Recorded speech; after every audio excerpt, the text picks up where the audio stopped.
கர்த்தரும் இரட்சகரும் ஆகிய இயேசு கிறிஸ்துவின் நாமத்தினாலே இந்த பரிசுத்த ஓய்வு நாளிலே உங்களை அன்போடு விட வாழ்த்துகிறேன். உங்களுக்கு கிருபையும் தேவ சமாதானமும் உண்டாவதாக. 6 நாட்களும் வேலை செய்து பரிசுத்த ஓய்வு நாளிலே ஆண்டவரே என்னை ஆசீர்வதியும், என் பிரயாசங்களை ஆசீர்வதியும், என் பிள்ளைகளை ஆசீர்வதியும் என்று சொல்லி மிகுந்த வாஞ்சையோடும் விருப்பத்தோடும் கர்த்தருடைய சமூகத்திற்குள்ளே கடந்து வருகிறவர்களை கர்த்தருடைய ஆவியானவர் சீர்தூக்கி பார்க்கிறார். அது மாத்திரமல்ல, இன்னும் சில ஆண்டவரே உடைய மகிமை, உடைய வல்லமை எனக்கு காண்பியும் என்று சொல்லி பரிசுத்த ஆலயத்திலே வந்து காத்து கிடக்கிற அந்த அனுபவத்தினாலே நிறைந்தவர்களாக பரிசுத்த ஆலயத்திற்கு கடந்து வருகின்ற பொழுது தாவீது அரசனை போன்று தேவனுடைய மகிமை, தேவனுடைய வல்லமை கண்டேன் என்று சொல்லத்தக்கதான அந்த பிரசன்னத்தை ஆவியானவர் உங்களுக்குள்ளே நிறைவாய் கொடுக்க போதுமானவராக இருக்கிறார். மிகுந்த பரிசுத்தத்தோடு கூட கர்த்தருடைய ஆவியானவரை நோக்கி பார்ப்போம். அவர் உங்கள் நடுவிலே பிரசன்னராயிருந்து உங்களை பலப்படுத்துவார். விதமான நன்மைகளினாலே உங்களை பலமாய் நிரப்புவார். இந்த நாளிலும் கர்த்தருடைய ஆவியானவர் நமக்கு கொடுக்கிற வார்த்தை எசேக்கியேல் தீர்க்கதரிசியின் புஸ்தகம் 37ஆம் அதிகாரம் 26ஆம் வசனம் இப்படி சொல்லுகிறது: நான் அவர்களோட சமாதான உடன்படிக்கை செய்வேன், அது அவர்களுக்கு நித்திய உடன்படிக்கையாய் இருக்கும் என்ற ஒரு வார்த்தையை நாம் இங்கே வாசிக்கிறோம். ஆண்டவராகிய தேவன் தம்முடைய ஒரே பேரான குமாரனாகிய இயேசு கிறிஸ்துவை உலகத்திற்குள்ளே அனுப்பினார். ஏனென்றால் உலகம் பாவத்தினாலே கரைப்பட்டு கிடந்தபடியினாலே பாவத்தின் தோஷத்தை நீக்கும்படியாய், பாவத்திற்கு பலிகாரம் பண்ணும்படியாய் பிதாவாகிய தேவன் குமாரனாகிய இயேசு கிறிஸ்துவை இந்த உலகத்திற்குள்ளே அனுப்பினார் என்பதை பரிசுத்த வேதாமத்தை கொண்டு நாம் மிக தெளிவாக அறிந்து கொள்ளுகிறோம். ஏனென்றால் மனுக்குலம் சமாதானமற்று, மனுக்குலம் தெய்வ பயம் இல்லாதபடிக்கு வாழ்ந்து கொண்டிருந்த ஒரு காலகட்டத்தை நாம் வேதாமத்தின் மூலமாக தெளிவாய் அறிந்து கொள்ள முடியும். ஒருவேளை பழைய ஏற்பாட்டிற்கும் புதிய ஏற்பாட்டிற்கும் இடையிலே கிட்டத்தட்ட 450 ஆண்டுகள் அல்லது 500 ஆண்டுகள் இருண்ட காலம் என்று நாம் சொல்ல முடியும். ஏனென்றால் தீர்க்கதரிசிகளுடைய சத்தம் கேட்கப்படவில்லை, ஒருவருக்கும் ஆண்டவருடைய சத்தம் கேட்கப்படவில்லை. எனவே அந்த காலத்திலே ஜனங்கள் தடவி தடவி நடக்கிறவர்களாக, தேவனற்றவர்களாக, தெய்வ பயம் இல்லாதவர்களாக, பாவத்திலே விழுந்து கிடக்கிறவர்களாக, இருளின் ஆதிக்கத்திலே இருக்கிறவர்களாக காணப்பட்டார்கள். எனவேதான் பிதாவாகிய தேவன் குமாரனாகிய இயேசு கிறிஸ்துவை இந்த உலகத்திற்குள்ளே தேவ ஆட்டுக்குட்டியாக, உலகத்தின் பாவங்களை சுமந்து தீர்க்கிற தேவ ஆட்டுக்குட்டியாக அனுப்பினார் என்பதை உலகம் முழுவதும் நன்றாய் அறிந்திருக்கிற ஒரு தன்மையை நாம் மிக தெளிவாக அறிந்து கொள்ள முடியும். ஆண்டவர் ஒருவரே நமக்காக சமாதான உடன்படிக்கை பண்ணுகிறவர். உடன்படிக்கை என்று சொல்லுகின்ற பொழுது, ஒருவேளை நம்மை அவர் தம்முடைய இரத்தத்தினாலே பாவமர கழுவி ஒரு புதிய அனுபவம் நிறைந்தவர்களாக தம்முடைய இரத்தத்தினாலே பிதாவாகிய தேவனோடு கூட ஒப்புரவாகின்ற ஒரு பெரிய உடன்படிக்கையை இயேசு கிறிஸ்து ஏற்படுத்தி இருக்கிறார். முதலாவதாக இயேசு கிறிஸ்துவின் இரத்தத்தினாலான உடன்படிக்கை என்பதை நாம் பரிசுத்த வேதாமத்தின் துணையை கொண்டு மிக தெளிவாக அறிந்து கொள்ள முடியும்.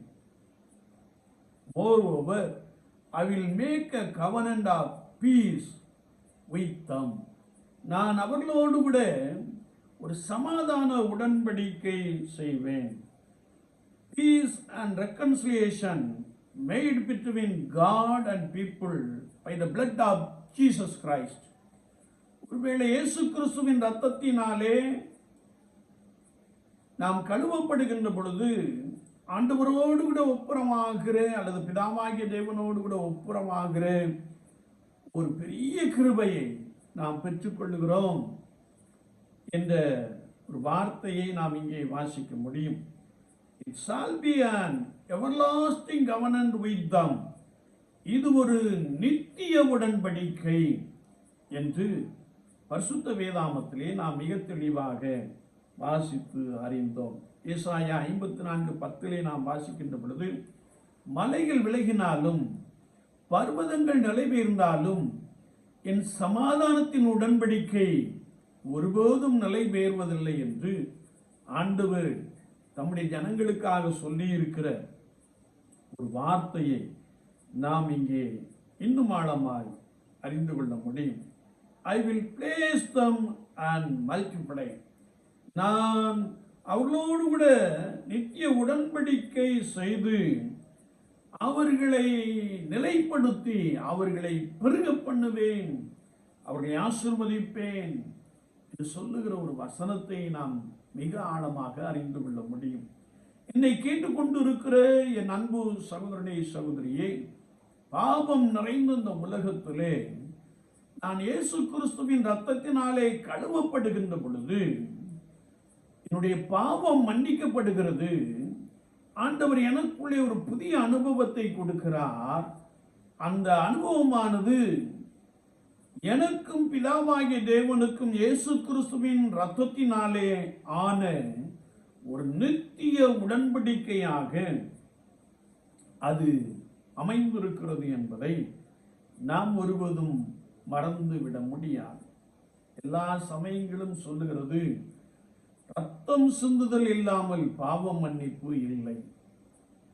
ஆனால் ஒரு மனிதன் செய்த பாவத்திற்காக, அக்கிரமத்திற்காக ஒரு பரிசுத்தமான தெய்வம், பரிசுத்தமான இயேசு கிறிஸ்து உலகத்திற்குள்ளே வந்து நம்முடைய பாவத்தை போக்கும் பலியாக தம்மையே சிலுவையிலே அடிக்க ஒப்பு கொடுத்து நம்மை அவரோடு கூட ஒப்புரமாக்குகின்ற ஒரு பெரிய கிருபையை நாம் பெற்றிருக்கிறோம்.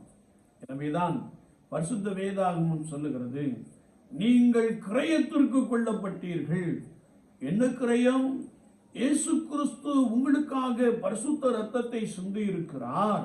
அந்த பரிசுத்த இரத்தத்தினாலே நீங்கள் கிரயத்திற்கு கொள்ளப்பட்டிருக்கிறீர்கள், நீங்கள் விலைக்கு வாங்கப்பட்டிருக்கிறீர்கள் என்பதை குறித்து வசனம் நமக்கு மிக தெளிவாக கற்றுக் கொடுக்கிறது. விசுவாச வாழ்க்கையிலே இயேசு கிறிஸ்துவின் இரத்தத்தினாலான நித்திய உடன்படிக்கை நமக்காக ஏற்படுத்தப்பட்டிருக்கிறது.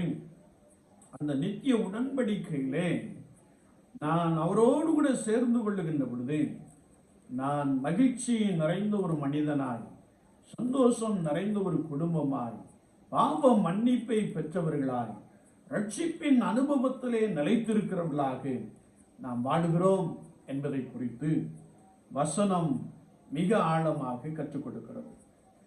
இந்த நித்திய உடன்படிக்கை எல்லா ஜனத்திற்கும் உண்டு என்று வசனம் சொல்லுகிறது. ஏனென்றால் இயேசு கிறிஸ்துவின் பிறப்பை குறித்து நாம் வாசிக்கின்ற பொழுது வேதம் சொல்லுகிறது, எல்லா ஜனத்திற்கும் மிகுந்த சந்தோஷம் உண்டாக்கும் நற்செய்தி. தனிப்பட்ட நபருக்கு அல்ல, கிறிஸ்தவர்களுக்கு மாத்திரமல்ல, உலகத்தில் உள்ள எல்லா ஜனங்களுக்கும் உள்ள நற்செய்தி என்னவென்றால், இயேசு கிறிஸ்துவின் இரத்தத்தினால் ஆன நித்திய உடன்படிக்கையில் நாம் பங்கு கொள்ளுகின்ற பொழுது அந்த அனுபவம் இந்த உலக வாழ்க்கையிலே நமக்கு மிகப்பெரிய மகிழ்ச்சியை, மிகப்பெரிய சமாதானத்தை, ஒருவரும் கொடுக்க முடியாத ஒரு பெரிய சமாதானத்தை பெற்றுக்கொள்கிறோம் என்பதை குறித்து வசனம் இன்னும் ஆழமாய் கற்றுக் கொடுக்கிறது. இரண்டாவதாக நாம் கர்த்தருடைய வார்த்தையை வாசிக்கின்ற பொழுது ஒன்றாயிருக்கும்படி ஆண்டவர் நம்மை அழைத்திருக்கிறார். பரிசுத்த யோவான் 17ஆம் அதிகாரத்திலே நாம் வாசிக்கின்ற பொழுது 21, 22, 23 வசனங்களை நாம் வாசிக்கிறோம். அவர்கள் எல்லாரும் ஒன்றாயிருக்கவும் பிதாவே, நீர் என்னை அனுப்பினதை உலகம் விசுவாசிக்கிறதற்காக நீர் என்னிலேயும் நான் உம்மிலேயும் இருக்கிறது போல அவர்கள் எல்லாம் நம்மில் ஒன்றாயிருக்கவும் வேண்டிக் கொள்ளுகிறேன். நாம் ஒன்றாயிருக்கிறது போல அவர்களும் ஒன்றாயிருக்கும்படி நீர் எனக்கு தந்த மகிமையை நான் அவர்களுக்கு கொடுத்தேன். ஒருமைப்பாட்டில் அவர்கள் தேறினவர்களாயிருக்கும்படி நீர் என்னை அனுப்பினதையும் நீர் என்னில் அன்பாயிருக்கிறது போல அவர்களில் அன்பாயிருக்கிறதையும் உலகம் அறியும்படிக்கு நான் அவர்களிலும் நீர் என்னிலும் இருக்கும்படி வேண்டிக் கொள்ளுகிறேன் என்ற ஒரு வசனத்தை நாம் வாசிக்க முடியும். இங்கே கர்த்தருடைய வார்த்தை சொல்லுகிறது, மனுக்குலம் ஒன்றாயிருக்க வேண்டும் என்பது ஆண்டவருடைய விருப்பம், ஆண்டவருடைய சித்தம். எனவேதான் இங்கே ஆண்டவராகிய இயேசு கிறிஸ்து சொல்லுகின்ற பொழுது அவர்கள் எல்லாரும் ஒன்றாயிருக்கவும் பிதாவே, நீர் என்னை உலகம் அனுப்பினதை உலகம் விசுவாசிக்கிறதற்கும் நீர் என்னிலேயும் நான் உம்மிலேயும் இருக்கிறது போல அவர்கள் எல்லாரும் நம்மில் ஒன்றாயிருக்க வேண்டுகிறேன். இயேசு கிறிஸ்துவோடு கூட பிதாவாகிய தேவனோடு கூட ஒன்றாயிருக்கிற ஒரு அனுபவம். அது மாத்திரமல்ல, அந்த அனுபவம் நாம் ஒன்றாயிருக்கிறது போல அவர்கள் எல்லாரும் ஒன்றாயிருக்கும்படிக்கு என்று வசனம் சொல்லுகிறது. நாம் ஒன்றாயிருக்கும்படிக்கு ஆண்டவர் நம்மை அந்த நித்திய உடன்படிக்கையோடு கூட அந்த பங்கிலே நம்மை அழைத்து இருக்கிறார். இங்கே வேதத்தை நாம் வாசிக்கின்ற பொழுது, நீர் எனக்கு தந்த மகிமையை நான் அவர்களுக்கு கொடுத்தேன். எதற்காக கொடுத்தாராம்? நாம் ஒன்றாயிருக்கும்படியாய் ஆண்டவர் தம்முடைய மகிமையை நமக்கு தந்திருக்கிறார் என்று வசனம் மிக தெளிவாக கற்றுக் கொடுக்கிறது. எனவேதான் ஆதி திருச்சபையை நாம் பார்க்கின்ற பொழுது, அப்போஸ்தலர் நடபடிகளின் புஸ்தகம் 2ஆம் அதிகாரத்தை நாம் திருப்பிக் கொள்ளுகின்ற பொழுது, அவர்கள் எல்லாரும் ஒருமனப்பட்டு ஓரிடத்திற்கு வந்திருந்தார்கள். அங்கே பலத்த காற்றடிக்கிற ஒரு சத்தம் கேட்டது. அவர்கள் எல்லாரும் பரிசுத்த ஆவியானவரால் நிரப்பப்பட்டார்கள். ஆவியானவர் தங்களுக்கு தந்திருந்த வரத்தின்படியே வெவ்வேறு பாஷைகளிலே பேசினார்கள். அவர்கள் எல்லாரும் ஒன்றாயிருந்தார்கள். வேதம் சொல்லுகிறது, விசுவாசிகள் எல்லாரும் ஒருமித்திருந்தார்கள் என்று கர்த்தருடைய வசனத்தை நாம் தெளிவாய் வாசிக்கிறோம். என்னை கேட்டுக்கொண்டு இருக்கிற என் அன்பு தெய்வ ஜனமே, நாம் ஒன்றாயிருக்க வேண்டுமே என்றால் இயேசு கிறிஸ்து சொன்னது போல, நீர் பிதாவே, நீர் எனக்கு தந்த மகிமையை நான் அவர்களுக்கு கொடுத்தேன். ஆண்டவருடைய பிரசன்னம், தேவ வல்லமை, கர்த்தருடைய ஆவியானவர், பரிசுத்த ஆவியானவர் நம்மை நிரப்பி இருக்கின்ற பொழுது மாத்திரமே ஆதி திருச்சபையிலே காணப்பட்ட விசுவாசிகள் எல்லாரும் ஒருமித்திருந்தார்கள். அந்த வார்த்தை நமக்குள்ளே நிறைவேறுகிறதாக காணப்படும். அப்படி என்றால் நான் ஒற்றுமையாய் அல்லது ஒருமைப்பாட்டில் தேறினவர்களாய் காணப்பட வேண்டுமே என்றால் கர்த்தருடைய வசனம் சொல்லுகிறது, ஆண்டவருடைய மகிமை நம்மை நிரப்பி இருக்க வேண்டும். பரிசுத்த ஆவியானுடைய வல்லமை நம்மை நிரப்பி இருக்க வேண்டும். அப்படி இருக்கின்ற பொழுது நாம் கர்த்தராகிய ஆண்டவருக்குள்ளே ஒன்றாயிருக்கும்படியால், அவரோடு கூட இசைந்து காணப்படும்படியான ஒரு பெரிய கிருபையை நாம் பெற்றுக்கொண்டவர்களாக இருக்கிறோம் என்று வசனம் சொல்லுகிறது. அப்படி நாம் ஒன்றாயிருக்கின்ற பொழுது ஏசாயா தீர்க்கதரிசன புஸ்தகம் 65ஆம் அதிகாரம் கடைசி வசனத்தை நாம் திருப்பிக் கொள்ளுகின்ற பொழுது, அந்த கடைசி காலத்திலே ஓநாயும் ஆட்டுக்குட்டியும் ஒருமித்துமேயும், சிங்கம் மாட்டை போல வைக்கோலை தின்னும், புழுதி சர்ப்பத்திற்கு இரையாகும், என் பரிசுத்த பர்வதம் எங்கும் அவைகள் தீங்கு செய்வதும் இல்லை, கேடு உண்டாக்குவதும் இல்லை என்று கர்த்தர் சொல்லுகிறார். ஒருவேளை இந்த ஆவியானுடைய பிரசன்னம், தேவ மகிமையினாலே நாம் நிரப்பப்பட்டு இருக்கின்ற பொழுது, இந்த உலகத்திற்குள்ளே வாழுகின்ற மிருக ஜீவன்கள் ஒருவேளை ஒன்றை ஒன்று அடித்து புசிப்பவைகளாய் காணப்பட்டாலும் அவைகள் எல்லாம் ஒன்றாய் இருக்குமாம், ஒன்றாய் மேயுமாம். ஒருவேளை வேதம் சொல்லுகிறது, சிங்கம் மாட்டை போல வைக்கோலை தின்னும் என்று வசனம் சொல்லுகிறது.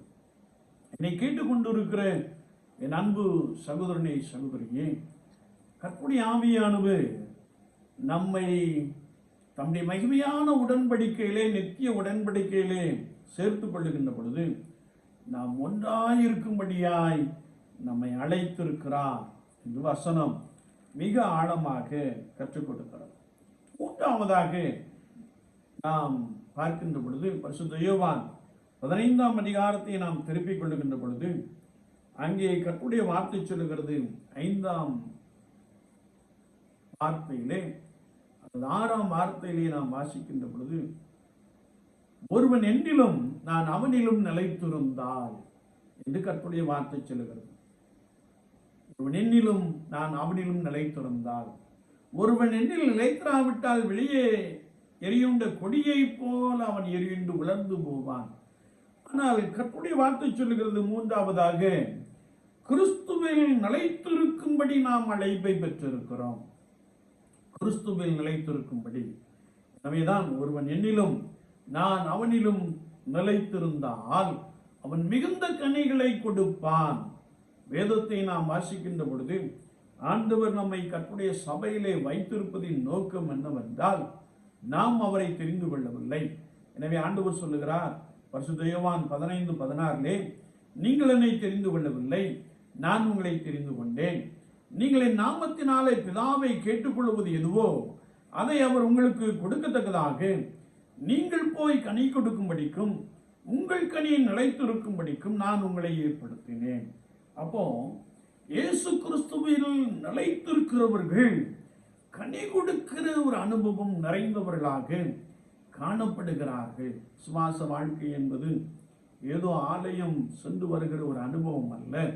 வேதம் சொல்லுகிறது, இவ்விதமாய் மனுஷர்கள் உங்கள் நற்கிரியைகளை கண்டு என்று நாம் வாசிக்க முடியும்.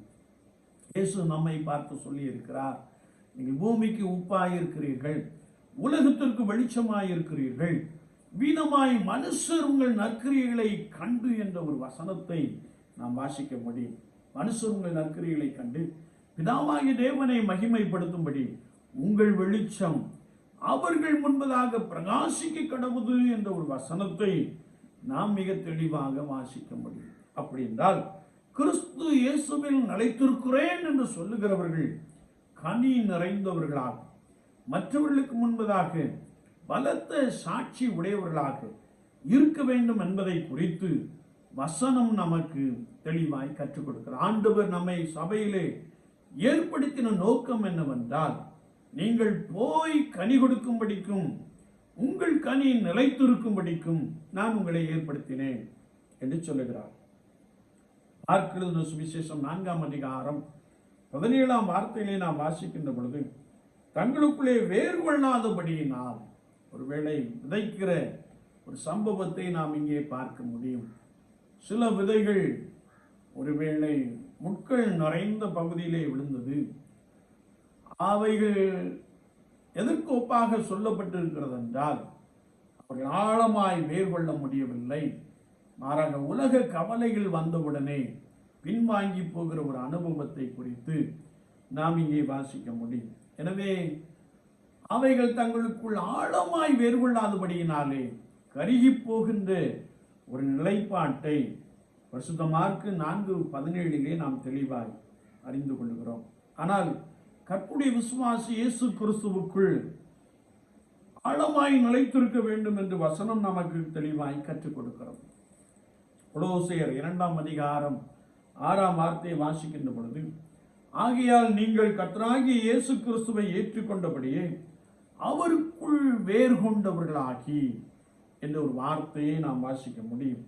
1 யோவான் 3ஆம் அதிகாரம் 24ஆம் வார்த்தையை நாம் வாசிக்கின்ற போது, அவர் நம்மில் நிலைத்திருக்கிறதை அவர் நமக்கு தந்திருந்த ஆவியினாலே அறிந்திருக்கிறோம். பரிசுத்த யோவான் 14:17 அவர் உங்களுக்குள் வாசம் பண்ணி உங்களோட இருப்பதினால் நீங்கள் அவரை அறிவீர்கள் என்ற வசனத்தையும் நாம் இங்கே தெளிவாய் வாசிக்க முடியும். ஒருவன் கிறிஸ்து இயேசுவுக்குள் நிலைத்திருக்கிறான் என்றால் பரிசுத்த ஆவியானவரால் நிரப்பப்பட்டு அநேகருக்கு பிரயோஜனமான பாத்திரமாய், எஜமானுக்கு உபயோகமான பாத்திரமாய் இருக்க வேண்டும் என்பதை குறித்து வசனம் நமக்கு மிக ஆழமாக கற்றுக் கொடுக்கிறது. ஒருவேளை என்னுடைய அன்பிலே நிலைத்திருக்கிறவன் அன்பாயிருக்க வேண்டும் என்பதை குறித்தும் நாம் அப்போஸ்தலனாகிய யோவான் எழுதின நிருபங்களிலே மிக தெளிவாக வாசிக்க முடியும். 1 யோவான் 4 அதிகாரம் 16 வார்த்தையிலே நாம் வாசிக்கின்ற பொழுது, தேவன் அன்பாகவே இருக்கிறார், அன்பில் நிலைத்திருக்கிறவன் தேவனில் நிலைத்திருக்கிறான் என்ற வசனத்தை நாம் தெளிவாய் வாசிக்க முடியும். ஆதி திருச்சபையிலே பரிசுத்த ஆவியானவர் ஊற்றப்பட்டார், அவர்கள் எல்லாரும் நிரப்பப்பட்டார்கள், அவர்களுக்குள்ளே இணக்கம் காணப்பட்டது, அவர்களுக்குள்ளே அன்பு காணப்பட்டது. அவர்கள் தங்களுடையவைகளை தங்களுடையது என்று சொல்லாமல் ஒன்றுமில்லாதவர்களுக்காக பகிர்ந்து கொடுத்தார்கள்.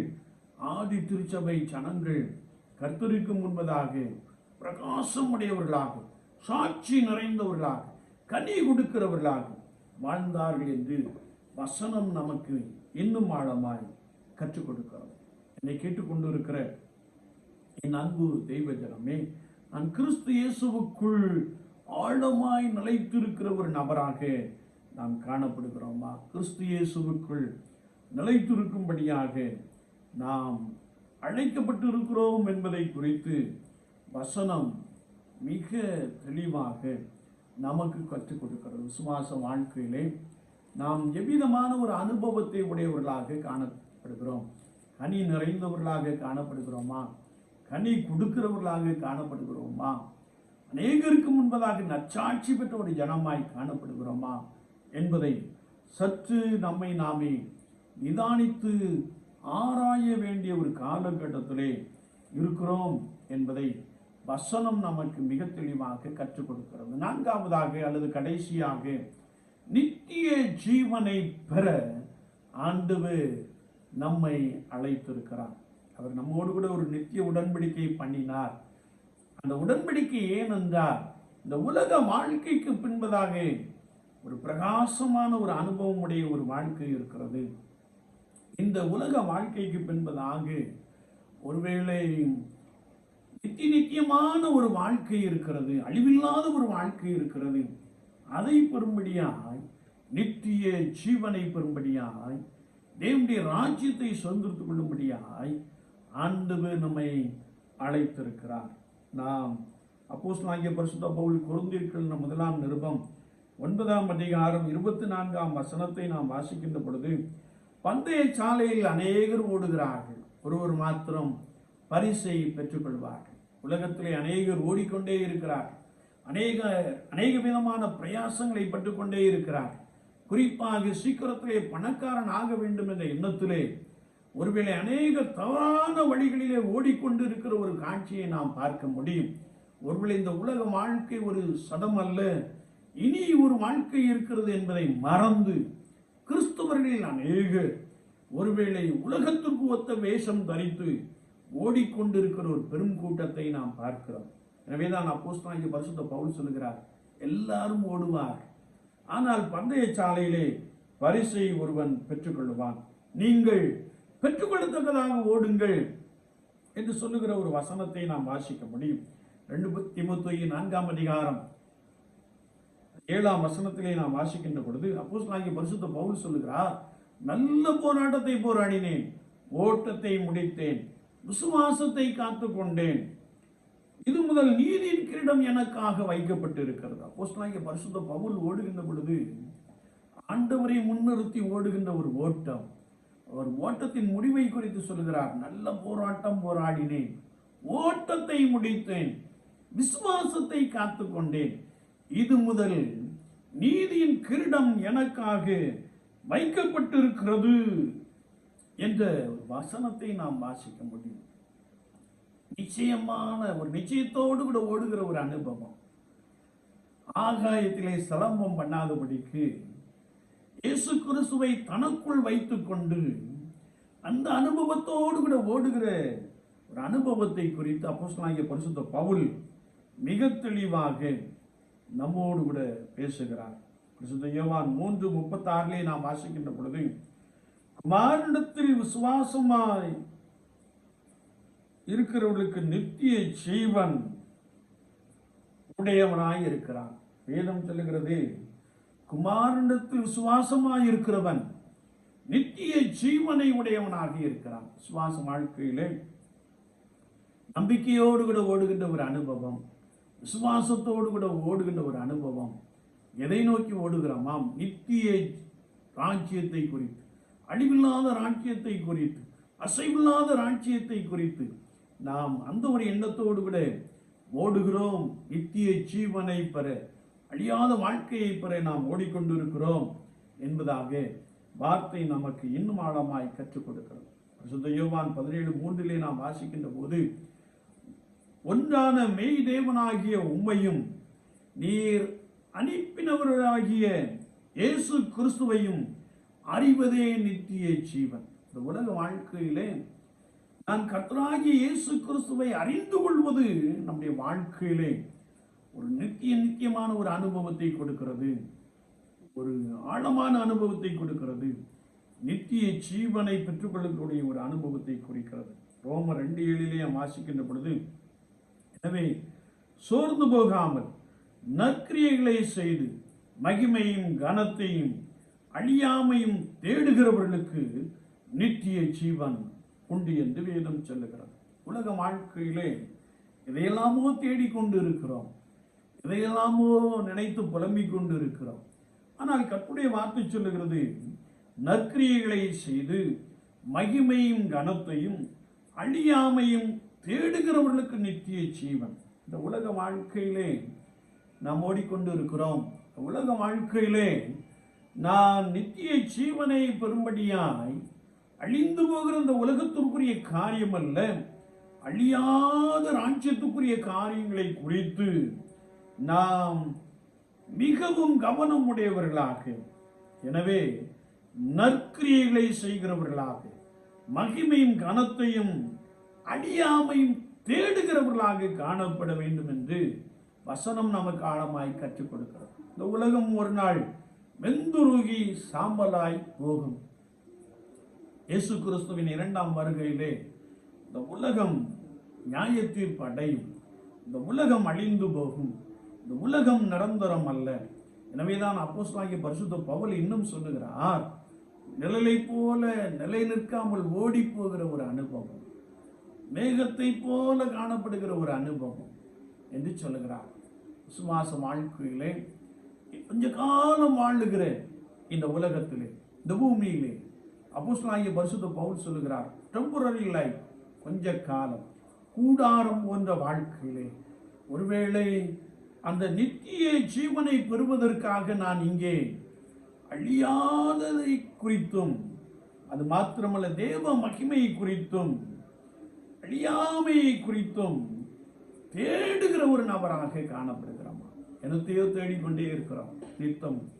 ஆனால் நான் ஒருவேளை இந்த உலகத்தோடு கூட மடிந்து நியாய தீர்ப்பு அடைகின்ற பொழுது பாதாளத்திற்கு செல்லாதபடிக்கு நித்திய ராஜ்யத்திற்கு செல்லக்கூடிய அந்த தேடுதல் இந்த உலக வாழ்க்கையிலே நமக்கு நிறைவாய் காணப்படுகிறதா?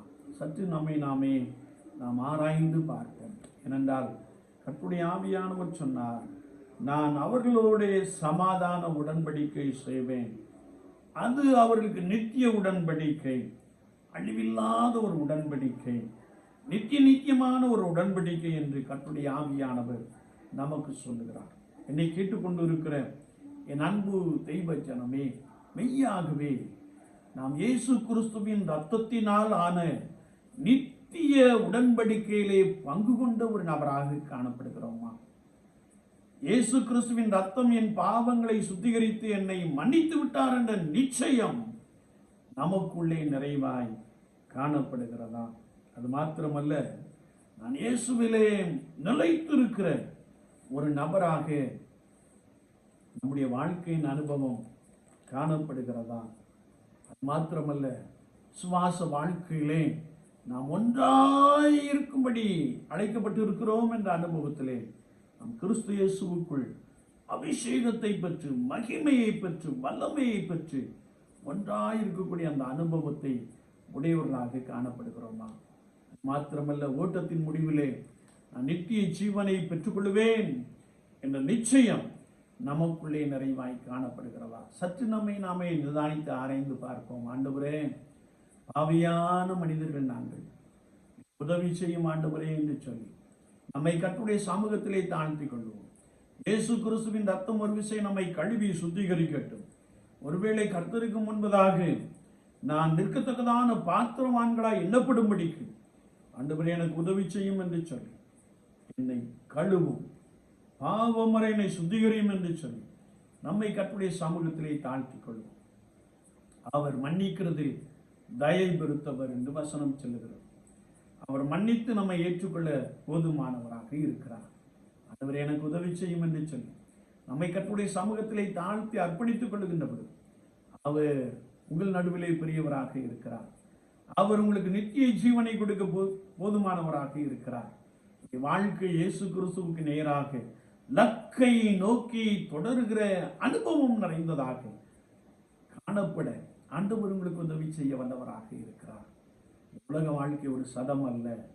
உலக வாழ்க்கைக்கு பின்பதாக நியாய தீர்ப்பு என்று ஒன்று உண்டு.